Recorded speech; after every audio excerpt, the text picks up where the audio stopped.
Hello student, welcome back to the channel. आज हम जो टॉपिक कवर करने जा रहे हैं उस टॉपिक का नाम है रिटेल ट्रेड। देखते हैं, स्टार्ट करते हैं इसके मीनिंग के साथ कि रिटेल ट्रेड क्या होता है। It refers to that type of trade, ये किस तरीके का ट्रेड होता है, विच गुड्स और services are bought in large quantity from wholesaler. Wholesaler से ज़्यादा क्वांटिटी के अंदर गुड्स को परचेज किया जाता है and sold to ultimate consumers in small lots, और अल्टीमेट कंज्यूमर्स को सेल कर दिया जाता है छोटी छोटी क्वांटिटी के अंदर। यानी कि जो रिटेलर होता है वो एक इस तरीके का ट्रेडर होता है जो किससे परचेज़ करेगा, होलसेलर से, और सेल किसको करेगा, कस्टमर को। यहाँ से ज़्यादा क्वांटिटी के अंदर गुड्स को परचेज़ करेगा और यहाँ पर जो सेल करेगा वो स्मॉल क्वांटिटी के अंदर सेल करता है। इस तरीके के बिजनेस को हम, इस तरीके के ट्रेड को कहते हैं रिटेल ट्रेड। अब हम डिस्कस करते हैं नेक्स्ट इसके फीचर्स। ये जो फीचर्स हैं वो जनरली कहाँ से आते हैं, जो इसकी डेफिनेशन होती है वहीं से बनते हैं। तो देखते हैं इसके फीचर्स क्या क्या हैं। तो फर्स्ट फीचर है the retail trade is the last link among the trade middleman. ठीक है, अगर मिडलमैन की बात की जाए तो जो रिटेलर होता है वो बिल्कुल लास्ट लिंक होता है। लास्ट लिंक कैसे होता है? क्योंकि सप्लाई चेन कुछ इस तरीके से चलती है, प्रोड्यूसर से शुरू होती है। प्रोड्यूसर किसको सप्लाई करता है? होलसेलर को। होलसेलर किसको सप्लाई करता है? रिटेलर को। रिटेलर किसको सप्लाई करता है? कंज्यूमर को। ठीक है, तो यहाँ पे मिडल मैन कौन है? होलसेलर और रिटेलर। तो रिटेलर का क्या फीचर है कि ये मिडल मैन की अगर बात की जाए तो जो बिल्कुल लास्ट लिंक होता है, देखो यहाँ पे जो रिटेलर है वो बिल्कुल लास्ट में है, क्योंकि इसके बाद जो गुड्स है वो अल्टीमेटली किसके पास पहुँच जाएगा? कंज्यूमर के पास पहुँच जाएगा। नेक्स्ट जो इसका फीचर है, he deals in number of things. यानी कि जो रिटेलर होता है वो बहुत सारी थिंग्स के अंदर, बहुत तरीके की वैरायटी के, नंबर ऑफ वैरायटी के प्रोडक्ट्स अपने पास रखता है, अलग अलग होलर से परचेज करके लेके आता है, क्योंकि उसको अल्टीमेटली कंज्यूमर को वैरायटी देनी होती है। तो ये यानी कि जो डीलिंग करता है वो नंबर ऑफ थिंग्स के अंदर करता है। नेक्स्ट है he purchase goods from the wholesale trader and sell them to the consumer. ये होलसेलर से परचेज करता है और सेल किसको करता है? कंज्यूमर को। Next, he purchase comparatively less goods than the wholesaler trader. ठीक है, जो होलसेल ट्रेडर था उससे अगर इसका कंपैरिजन किया जाए तो ये कम क्वांटिटी के अंदर गुड्स को परचेज करता है। He sells goods to the consumer in small quantity. ठीक है, ये जो गुड्स को सेल करता है वो भी कम क्वांटिटी के अंदर करता है, छोटी छोटी क्वांटिटी के अंदर उसको सेल करता रहता है। नेक्स्ट हमारा पॉइंट है he needs comparatively less capital.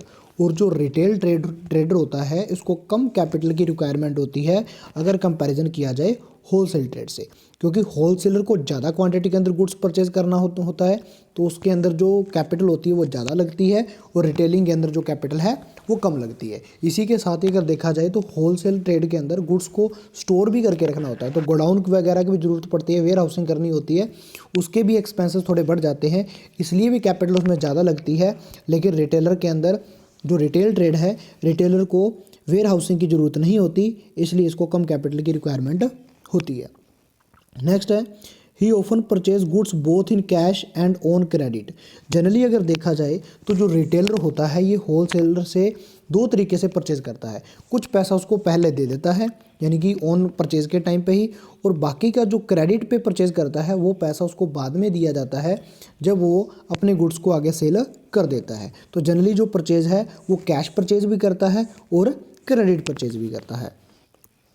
Next हमारा फीचर है जनरली ही sells goods to the consumer in cash. यानी कि जो जनरली देखा जाए तो कंज्यूमर को ये सेल भी करता है। यहाँ पे जनरली वर्ड लिखा है, जो रिटेल ट्रेडर होते हैं वो कई बार क्रेडिट सेल भी कर सकते हैं, ऐसा ज़रूरी नहीं है कि वो कैश सेल ही करेंगे, लेकिन जो जनरली होता है वो कैश सेल ही करते हैं। जो ज़्यादा ट्रांजेक्शन होते हैं वो कैश के अंदर होते हैं।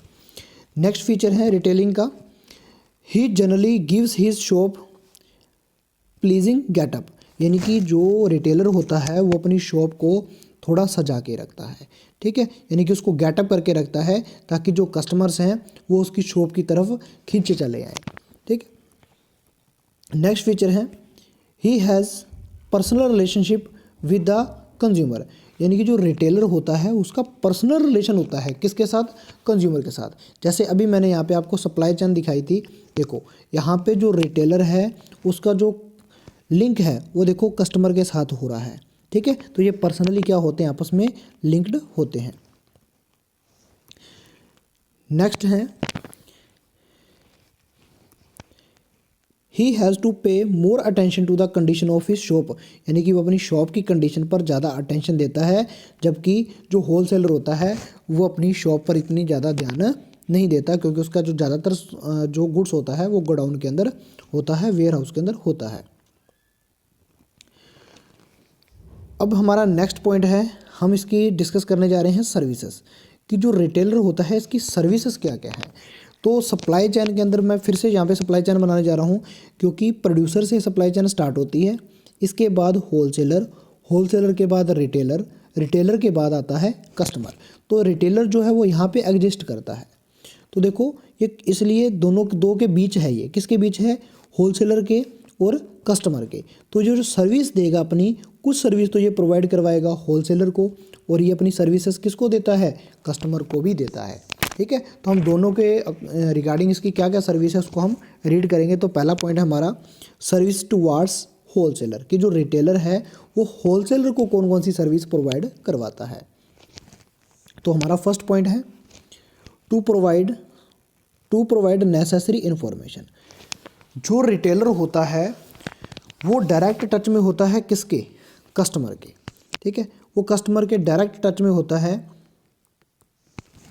तो कस्टमर से उसको कुछ फैशन के बारे में, कुछ उनके इंटरेस्ट के बारे में उसको इन्फॉर्मेशन वहाँ से मिलती रहती है, कि कस्टमर को किस तरह का गुड्स चाहिए, क्या प्राइस चाहिए, क्या चीज़ वो डिमांड करते हैं, कैसी सर्विस उनको चाहिए। तो सारी इन्फॉर्मेशन कलेक्ट करता है और वो सर्विस ले जाके किसको देता है, होलसेलर को। और होलसेलर के वो जो इन्फॉर्मेशन होती है वो किस काम आती है, इससे उनको पता चल पाता है कि ट्रेंडिंग के अंदर ट्रेंड किस चीज़ का चल रहा है, फैशन किस चीज़ का चल रहा है। इसके अकॉर्डिंग, उसी इन्फॉर्मेशन के अकॉर्डिंग जो उसको रिटेलर ने दी है वो उसी के अकॉर्डिंग गुड्स को अपने पास स्टोर करके रखता है, और ऐसे गुड्स को वो नहीं मंगवाता है जो कि मार्केट के अंदर फैशन के अंदर आउट ऑफ फैशन है, जो फैशन के अंदर नहीं चल रहा है। और इससे वो क्या होता है, अब नुकसान होने से होलसेलर का बच जाता है, क्योंकि अगर वो ऐसा गुड्स अपने पास स्टॉक करके रख ले जिसका मार्केट के अंदर डिमांड ही नहीं है, ठीक है, तो उसकी बहुत सारी कैपिटल क्या हो जाएगी, ख़राब हो जाएगी। इसलिए जो रिटेलर उसको फैशन के बारे में इंफॉर्मेशन ला के देता है कस्टमर से, वो उसकी बहुत हद तक क्या करती है, हेल्प करती है। ठीक है, तो पहली सर्विस जो है रिटेलर की होलसेलर के लिए वो यही है, टू प्रोवाइड नेसेसरी इन्फॉर्मेशन, की उनको नेसेसरी जो इंपॉर्टेंट इन्फॉर्मेशन होती है वो प्रोवाइड करवाई जाती है। नेक्स्ट पॉइंट है टू क्रिएट डिमांड। जो रिटेलर होता है वो डिमांड क्रिएट करता है। डिमांड कैसे क्रिएट करता है, क्योंकि जो रिटेलर होता है वो डायरेक्ट टच में होता है किसके, कस्टमर के। और वो कस्टमर को जो पहले से कुछ चीज़ें हैं उनके बारे में, और जो मार्केट के अंदर नई चीज़ें आ रही हैं उनके बारे में उनको अवेयर करवाता है।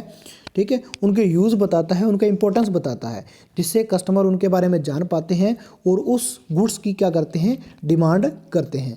इस तरीके से जो रिटेलर है वो गुड्स की डिमांड भी क्रिएट करता है। ठीक है, नेक्स्ट पॉइंट है लोकल एडवर्टाइजमेंट। और लोकल एडवर्टाइजमेंट भी करता है, क्योंकि मैंने आपको कल होलसेल ट्रेड पढ़ाया, उसके अंदर बताया था कि जो मेजर बर्डन होता है ना एडवर्टाइजमेंट का, वो किसको करना होता है, होलसेलर को। क्योंकि एडवर्टाइजमेंट की जिम्मेदारी जो होती है वो किसकी होती है, होलसेलर की होती है। ठीक है, तो जो होलसेलर का काम है ये वैसे, लेकिन जो रिटेलर होता है वो लोकल एरिया के अंदर एडवर्टाइजमेंट करता है, क्योंकि वो कस्टमर के डायरेक्ट टच में होता है, उनको नई नई चीज़ों के बारे में बताता है, नए नए जो गुड्स मार्केट के अंदर आ रहा है उसके बारे में बता रहा है, जो नई सर्विस आ रही है उसके बारे में बता रहा है। ठीक है, तो इस तरीके से जो रिटेलर है वो क्या करता है, कस्टमर से मिलकर एडवर्टाइजमेंट कर रहा है अपने लोकल एरिया के अंदर, जिससे वो एडवर्टाइजमेंट के अंदर किसकी हेल्प कर रहा है, होलसेलर की हेल्प कर रहा है। ठीक है, तो 3 नंबर जो सर्विस है वो है लोकल एडवर्टाइजमेंट। नेक्स्ट जो सर्विस है टू हेल्प इन डिस्ट्रीब्यूशन। ये डिस्ट्रीब्यूशन में हेल्प करता है। क्यों, देखो जो होलसेलर होता है वो गुड्स किसको सेल कर देता है, रिटेलर को। रिटेलर आगे कस्टमर तक पहुंचाता है। ठीक है, जो डिस्ट्रीब्यूशन का काम, अगर रिटेलर नहीं होता तो डिस्ट्रीब्यूशन का जो काम था वो किसको करना पड़ता, वो करना पड़ता होलसेलर को। ठीक है, अब रिटेलर बीच में आ रहा है तो होलसेलर तो रिटेलर को अपना गुड्स सेल करके क्या हो जाता है, फ्री हो जाता है, और जो आगे डिस्ट्रीब्यूशन का काम है वो कौन करता है, रिटेलर करता है। नेक्स्ट पॉइंट है no need to meet consumer. ठीक है, इस रिटेलर की वजह से ही जो होलसेलर होता है उसको कस्टमर से मिलने की कोई नीड नहीं होती। अगर रिटेलर नहीं होता तो होलसेलर को कस्टमर से मिलना पड़ता। ठीक है। तो ये भी उसको एक सर्विस प्रोवाइड करवा रहा है, ये उसकी इस तरीके से क्या कर रहा है, हेल्प कर रहा है। ठीक है, तो ये 5 मेजर सर्विस थी जो रिटेलर होलसेलर को प्रोवाइड करवाता है। दोबारा रिवाइज करते हैं कौन कौन सी सर्विस है।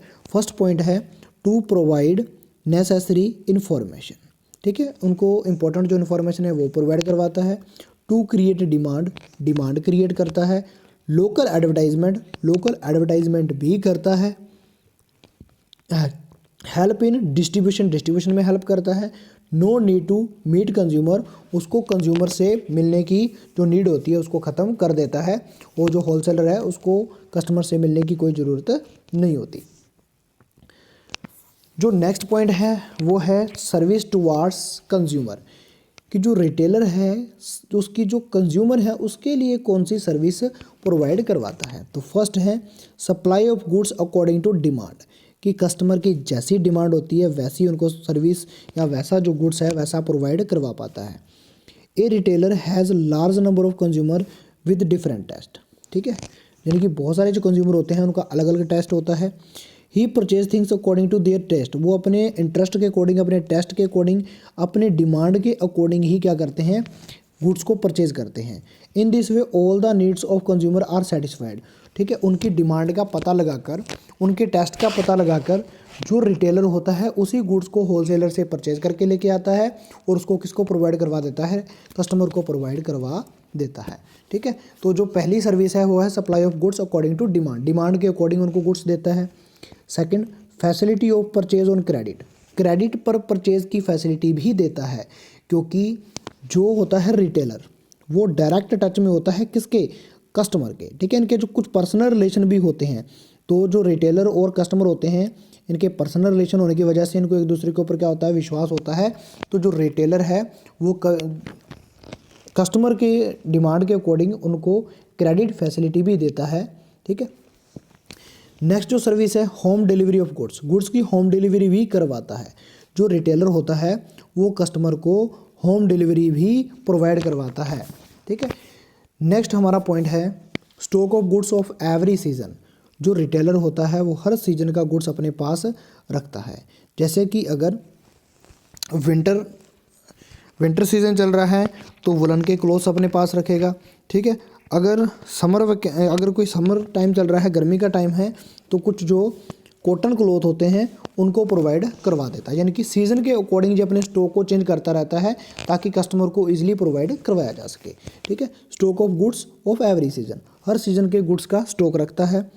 7, फ्री सर्विसेज, कुछ फ्री सर्विसेज भी प्रोवाइड करवाता है जिनको अपने आफ्टर सेल सर्विस कह सकते हैं। ठीक है, कि कोई रिपेयर की सर्विस होगी,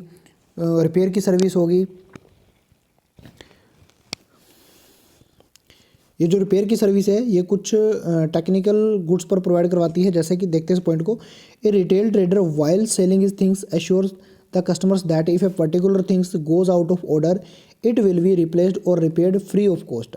ठीक है, अगर कुछ चीज़ें ऐसी होती हैं जो ख़राब हो जाएं तो उनको फ्री ऑफ कॉस्ट रिपेयर करके देता है।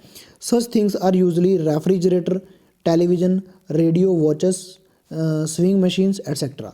ठीक है, ये कुछ गुड्स आपको बताए हैं जिसके अंदर फ्री सर्विस प्रोवाइड करवाई जाती है रिटेलर के द्वारा किसको, अपने कस्टमर को। जो नेक्स्ट सर्विस है वो है क्लोज रिलेशन विद कंज्यूमर। इसके अंदर क्या होता है, जो रिटेलर होता है उसका कस्टमर के साथ क्लोज रिलेशन होता है। A retailer tries to get in close contact with his customer because of his direct link with them. ठीक है, वो उनके बिल्कुल क्लोज रिलेशन बनाता है उनके साथ। स्ट्रीट हॉकर्स और peddlers are in very close contact with their customer. अगर हम इसके टाइप की बात करी जाए, इसके अंदर हॉकर और पैडलर आते हैं। हॉकर यानी कि जो फेरी वाले होते हैं वो अपने कस्टमर के डायरेक्ट टच में होते हैं, तो क्लोज रिलेशन बनाते हैं। ठीक है, आपस में अच्छा रिश्ता क्रिएट कर लेते हैं। जो नेक्स्ट सर्विस है वो है इंक्रीज इन कस्टमर्स नॉलेज। ये कस्टमर का जो नॉलेज है उसको इंक्रीज़ करता है। कैसे इंक्रीज़ करता है, जो नया गुड्स मार्केट के अंदर आ रहा है कस्टमर को बताने वाला कौन होता है, रिटेलर ही होता है। ये उनसे मिलकर, उनके टच में आकर उनको नई जो मार्केट के अंदर गुड्स आ रहा है उसके बारे में अवेयर करवाता है और जो कुछ पहले से चीज़ें चल रही है वो क्या क्या यूज़ आ सकती हैं उसके बारे में उनको नॉलेज देता है। नेक्स्ट है फ्री एडवाइस। ठीक है, फ्री एडवाइस ये जो ऐसी सर्विस है रिटेलर अपने कस्टमर को फ्री ऑफ कॉस्ट प्रोवाइड करवाता है। जैसे किसी गुड्स को अगर कोई जो कस्टमर है वो कंफ्यूज है दो क्वालिटी के अंदर या दो डिफरेंट कंपनीज़ के प्रोडक्ट के अंदर कि किसको चूज़ किया जाए, ठीक है, इस सिलेक्शन को लेकर, तो जो रिटेलर होता है वो नॉलेज रखता है कि किस कंपनी की क्वालिटी बेटर है और किसकी लो है, या किसके बेनिफिट ज़्यादा हैं किसके बेनिफिट कम है। इस तरीके से जो रिटेलर होता है वो एडवाइस देता है किसको, कस्टमर को, ठीक है, जो उसको गुड्स को परचेज़ करने में, परचेज़ डिसीजन लेने में उसकी हेल्प करती है, ठीक है। तो आज जो हमारा रिटेलिंग का जो टॉपिक था वो कंप्लीट तो नहीं हुआ, हमने आज उसकी सर्विस डिस्कस करी है और इसका एक पार्ट और बनाएंगे जिसके अंदर हम इसके टाइप डिस्कस करेंगे कि जो रिटेल ट्रेड होता है उसके कितने टाइप हो सकते हैं, ठीक है, उनको हम नेक्स्ट वीडियो के अंदर डिस्कस करेंगे। Thank you.